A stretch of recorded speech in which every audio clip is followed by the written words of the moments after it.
Hi, I'm Frank Force. Welcome to the third devlog for Pyroot. There's a lot of new updates this week, a lot of changes, and I'm going to get through them really quick.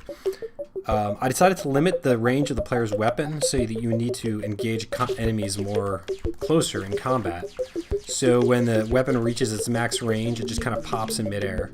I also worked on the weapon hit effects. So depending on what you hit, if you hit terrain, you get some yellow sparks. If you hit an enemy, you get red sparks. If you hit this blue destructible stuff, you get blue sparks. And red, if you hit anything that you can't actually do damage to, a little slug bounces off. So there are two different types of destructible blocks. There's blue and red. The blue you can shoot with your gun. The red you need to shoot with your rockets.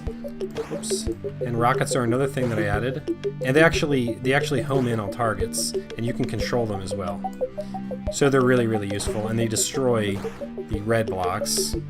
Also added lasers, which can turn on and off, can move back and forth. They can damage both you and enemies, so they're really fun to add to the mix.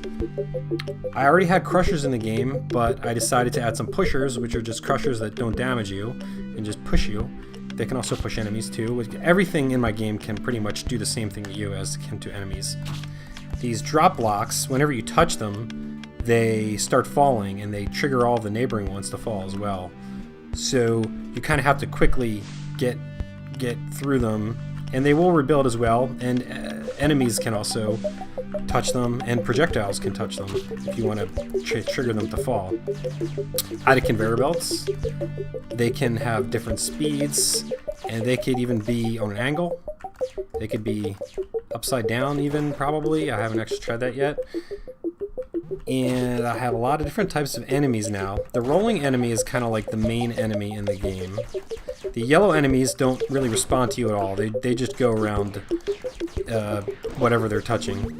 Then you have red enemies that will jump and attack you. These blue enemies shoot at you. I have the spike enemy that you can't actually damage at all. A couple different types of weapons there.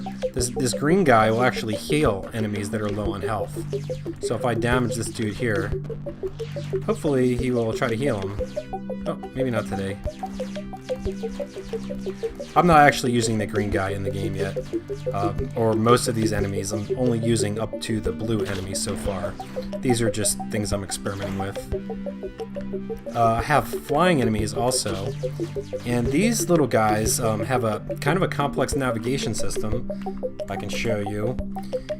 They are able to path around obstacles pretty well. They use an A-star pathfinding system with some shortcut features that I've added. So you can kind of see how their pathing is done here.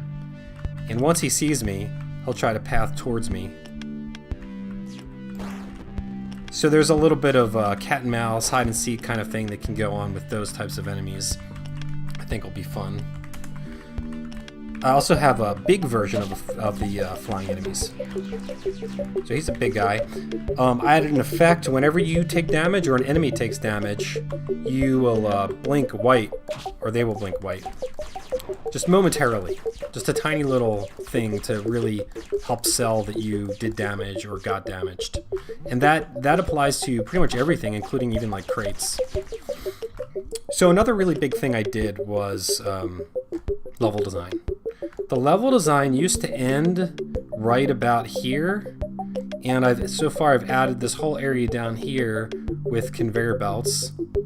It leads down. There's a little boss fight with a door here. It's not that hard, just kind of a fun thing to do. A little loop-de-loop as a reward for getting mostly halfway through the game. Then you fight through these crushers here. I have these are actually blue crates. Under the hood they're just crates, but they have blue sparks and blue effects, so it looks kind of helps explain what they might be mining here. Then there's a little section down here with a laser and a conveyor belt. You work your way up through here into a boss fight, which is another thing that I added. And he's a large red enemy. I have the ability to make enemies just giant now, and with extra health. and he comes after you, and you can bounce kind of back and forth while his little buddies spawn in. Then after you beat him, you get the rockets, and you work your way down through here, and all the way back. You backtrack underneath the crushers all the way up through here. You backtrack all the way back through to where you came in, pretty much. And I've also added elevators, so you get here, then you get to the elevator. You take the elevator down.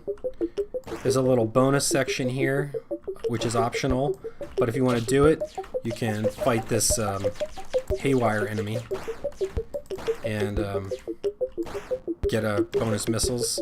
I like to try to push him down the elevator shaft. Then you get to the bottom, and that is the end of the demo.